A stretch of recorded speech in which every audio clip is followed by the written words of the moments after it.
Nessa época que você foi estagiário, já existia Cotia? Ou ainda não era na Barra Não, Funda? foi um início bem bacana. Era no Morumbi, Era no nas Morumbi? arquibancadas do Morumbi, o São Paulo saía para os campos, às vezes no social, às vezes lá em Guarapiranga, que o São Paulo, não sei se tem ainda arrendado, né, que é o CT lá de Guarapiranga. Uhum. Então era uma vida bem difícil, pegava o ônibus 1 hora para chegar, 1 hora para voltar. E aí com isso o Dr. Juvenal Juvencio, saudoso, uma visão fora do comum, já tinha essa ideia, né, de ter um centro de formação.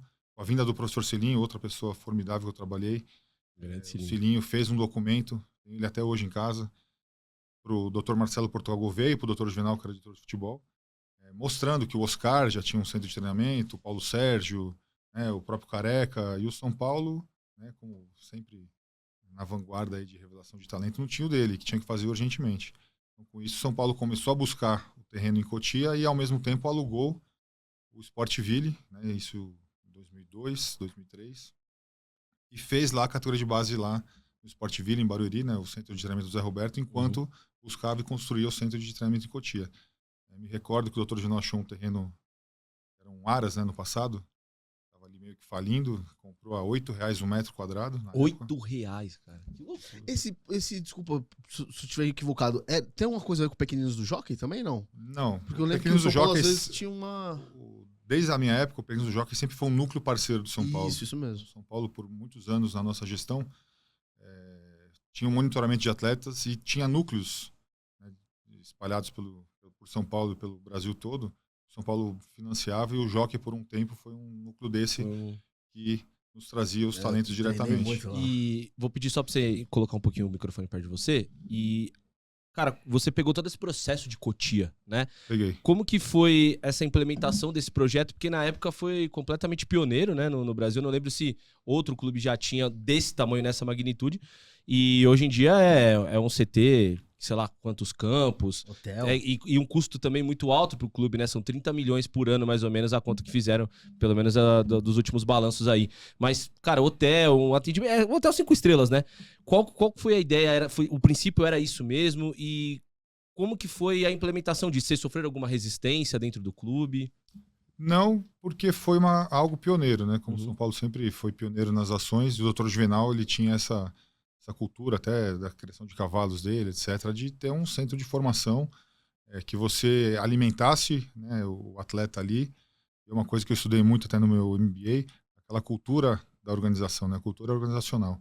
Isso é fundamental, porque ele tinha também os conceitos dele de não trazer profissionais, ex-jogadores de outros times para treinar o São Paulo. Então ele sempre teve a visão do ex-atleta do São Paulo começar ali na captação, para depois ir no sub-13, sub-15, sub-17, sub-20.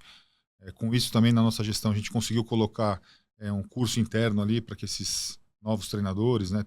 Tem vários exemplos aí, o próprio Visório que está lá até hoje, o Menta, o Orlando, o Guilherme Dalladé hoje na seleção, todos eles passaram por esse processo de um curso interno para entender a cultura do São Paulo, entender aquele óculos, né, da captação, o que o São Paulo busca. Então a cultura do São Paulo sempre foi jogador da parte social, a parte de educação em primeiro lugar, o cidadão em primeiro lugar, e o esporte, né, em segundo lugar, mas pensando naquela cultura do clube, que é a técnica virtuosa, a velocidade, a coordenação motora. Então é isso que a gente passava para os nossos observadores, depois para os treinadores, e é isso que a gente tentou desenvolver. Montamos um modelo de jogo no final dessa gestão, lá para 2014 e 2015, que é o DNA São Paulo até hoje, que essa torcida quer consumir, que é um futebol ofensivo, um futebol de velocidade, um futebol rápido, né, jogadores tecnicamente virtuosos. E a gente chegou a fazer entrevistas semi-estruturadas aí com muitos dirigentes, o Dr. Laudo Natel, o próprio Juvenal, né, entre outros, o Rubens Minelli, o próprio Cilinho. A gente tinha muito documento do Cilinho, do passado dele, que o São Paulo quer aquele jogador diferente como cidadão, primeiramente, que vai representar aquela torcida, aquela massa toda ali, com educação, com respeito, e, consequentemente, a parte esportiva vem nessa parte histórica dos times vencedores de São Paulo, os Menudos, entre outros aí, com muita qualidade técnica, muita velocidade, né? Então, foi isso que a gente aplicou ali no final, 2014, 2015, que era o time da safra 96, foi a última safra ali que a gente trabalhou, que tinha o Luiz Araújo, o David Neres era 97, mas jogava com essa turma, Lucas Fernandes, entre outros vários, O Casemiro. Antony tava nessa época? O Não, Antony é vem 98, depois, né? vem depois. Vem O 18, Antony, eu acho, né? o Antony era desse processo, ele estava no monitoramento do 13 pro 14 já. Aham. O próprio Elinho, né? Foi a última geração que a gente trabalhou lá até 2015. Depois mudou-se um pouco o conceito, os novos dirigentes que chegaram, acho que acreditavam em não pegar jogadores muito novos e colocar essa cultura da organização nas categorias de base, né, lá desde o sub-13, 14, 15, 17, 20, e chegar com a cultura São Paulo na forma de jogar e também dessa cultura toda, dessa torcida, na sua formação. Eu acredito muito nisso, isso potencializa receitas futuras. A gente tem o exemplo do próprio Lucas, o próprio Santos com o Neymar, quando fez a segunda renovação dele de contrato, a receita anual do Santos triplicou. Por quê? Você está consumindo o que aquela torcida quer, né? O ídolo. Seja em camisa, seja em pay-per-view, seja em ingresso. Me recordo que o Lucas mal descia pro vestiário em fim de jogo, ele ficava cumprimentando a torcida lá em cima, porque ele sabia que ia embora, né? Quando ele foi vendido. Uma das maiores vendas aí foi 100 milhões na época, né? Sim. A maior da A história. maior da né? história. E o Lucas acho que foi o case final de tudo isso, porque ele chegou lá com 13 para 14 anos, né? Saído do Corinthians.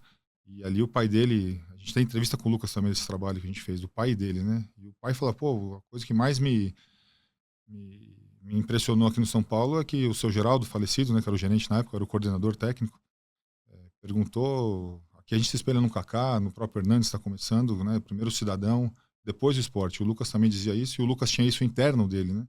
Foi só o São Paulo que o formou, mas a família do Lucas e o próprio Lucas tinha isso dentro dele. O Lucas ia para uma prova, ele queria ser o melhor. Ia para um treino, ele não gostava de parte física, mas ele queria ser o melhor. Tem até hoje esses vídeos, né, que a gente fez com eles. Então é isso que a gente aplicava na formação dos atletas, né? E eu tenho certeza que por muitos anos, depois de um trabalho bem de médio e longo prazo, base quando você fala é médio e longo prazo, não é curto prazo. Eu não acredito em trabalho de base de curto prazo. É um investimento que no futuro você vai ter essas receitas, como você citou, do Antony, do Elinho, do Lucas, do Casemiro, Rodrigo Caio, entre vários aí. Peraí, gostou desse corte? Dá uma moral pra gente e vem aqui ver o episódio completo.